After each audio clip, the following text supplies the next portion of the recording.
नमस्ते दोस्तों। आशा करता हूँ कि आप सब खुश होंगे।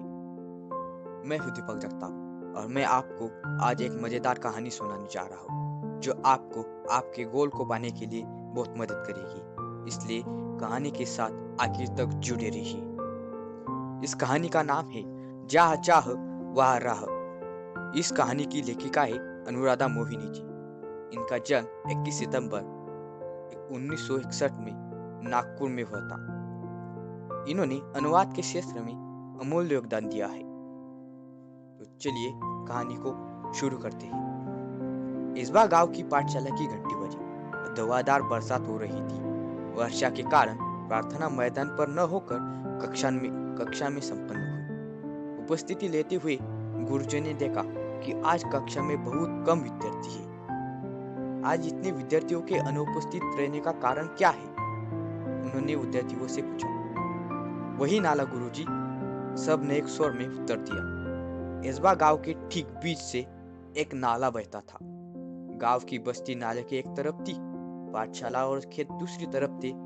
बरसात के दिनों में नाले में कई बार 4 से 5 फीट तक पानी भर जाता था। बड़े बुजुर्ग तो किसी तरह अपने गाय बैलों के साथ नाला पार कर खेतों में चले आते, किंतु पाठशाला आने के लिए नाला लागना विद्यार्थियों के लिए संभव नहीं था। जब जब जोरों की बारिश होती, उस दिन कक्षा में विद्यार्थियों की उपस्थिति पर असर पड़ता। अनेक बार विद्यार्थी पूरे सप्ताह पाठशाला नहीं जा पाते थे। इसके चलते गांव में बरसात, नाले में भरा पानी, पाठशाला से छुट्टी, इस्बा की यही कहानी, यह गीत गांव में प्रचलित हो गया था। पाठशाला में अनुपस्थिति का विद्यार्थियों की पढ़ाई पर बहुत बुरा प्रभाव पड़ता। अच्छी श्रेणी लाने वाले विद्यार्थी भी वार्षिक परीक्षा में पीछे रह जाते। सब परेशान थे, पर क्या करते? मार असंभव था।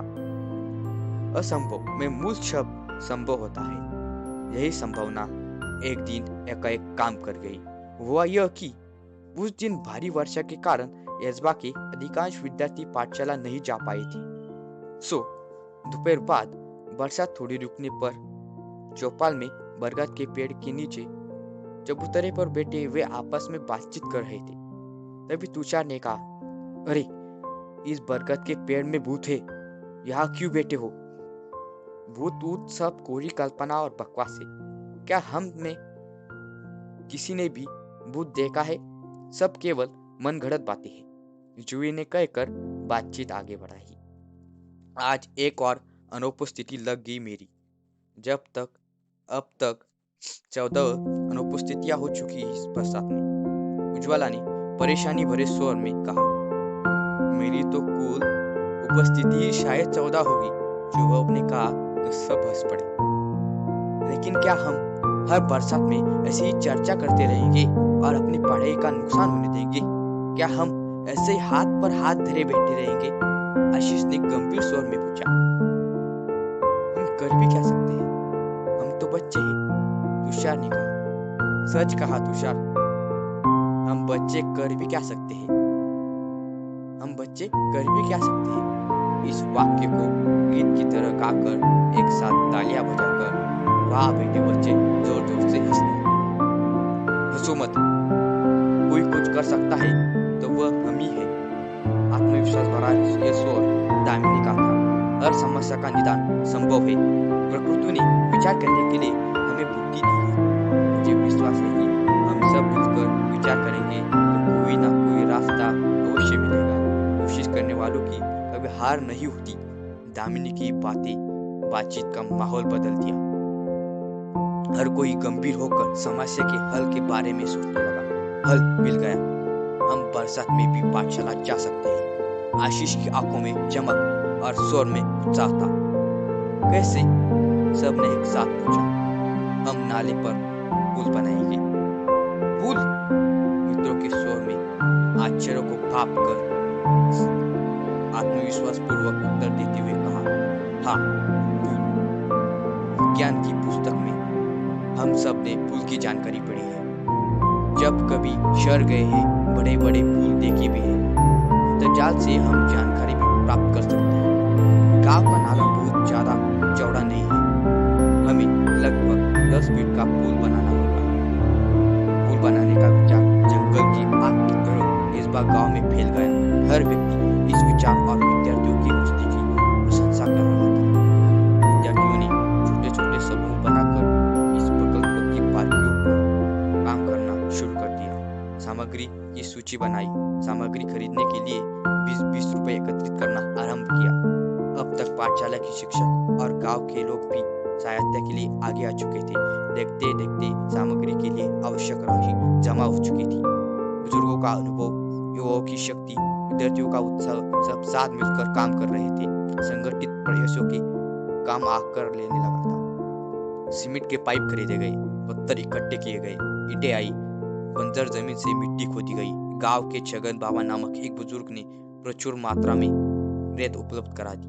पुल बनाने के लिए पूरे गांव के हाथ एक साथ मिट्टी का भराव करने लगे। हर दिन स्वप्न पूर्ति के लिए एक एक कदम बढ़ाने लगा था गांव। अंततः आनंद की वह सुबह भी आ गई। वर्षों की कठिनाई दूर हो गई। केवल 15 दिनों में ग्रामीणों और विद्यार्थियों के सामूहिक श्रमदान से पुल बनकर तैयार हो चुका था। पूरे गांव के लिए यह अद्भुत उपलब्धि थी। सभी ने एकता, संगठन और श्रमदान का महत्व भी समझा था। बरसात में इस बार भी नाले में पानी भरा था, पर विद्यार्थी हंसते खेलते पुल से पाठशाला की ओर जाने लगे। पुल भी विद्यार्थियों के हौसले को दाद देता, मानो मन ही मन में कह रहा था, जहाँ जा वहाँ राह। जुई ने अपने बड़े भाई की सहायता से पुल के उद्घाटन का वृत्तांत बनाया, संगणक की सहायता से शिक्षा निरीक्षक के सामने प्रस्तुत किया। इस कहानी का अनुवाद किया है संजय भारद्वाज जी ने। तो इनके मन में भी सवाल आए थे और उन्होंने शांत होकर विचार किया और रास्ता अपने आप खुल गया। तो हम भी सोचते कि हम छोटे हैं, हमारी उम्र नहीं है, हम बड़ा होने के बाद करेंगे। तो कोई सोचता है कि हमारे पास तो पैसे नहीं है, जब पैसे इकट्ठा हो गए तो हम करेंगे। पर नहीं, हम जैसे भी है, जिस हालत में भी है, ठीक है।